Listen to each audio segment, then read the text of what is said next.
In 2018, Leykin was on his way to work from his Brooklyn home when the unthinkable happened.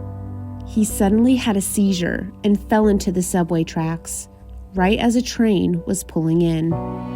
He lost both of his legs from the accident and suffered a traumatic brain injury.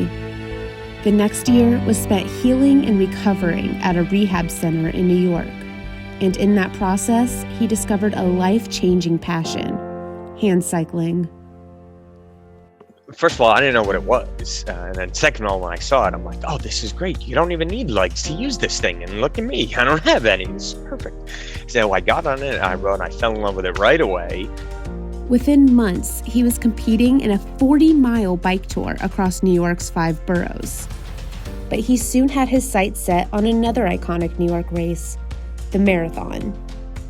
I know it was going to be very emotional, and it was, because I was pretty much crying the whole way.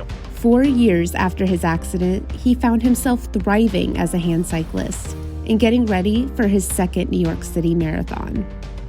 His first race was all about the experience and accomplishment, and he finished it in about 2 hours and 12 minutes.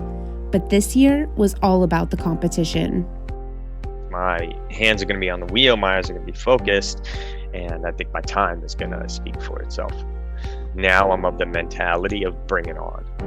I think it's going to be overwhelming and intense, but focus and concentration is going to win the day. Once again, he was cycling from Staten Island to Brooklyn, Queens, and the Bronx, then down to Manhattan, where he finished in Central Park. He clocked in at about 1 hour and 48 minutes, more than 20 minutes faster than his first race. And this marathon was just the beginning for Leykin.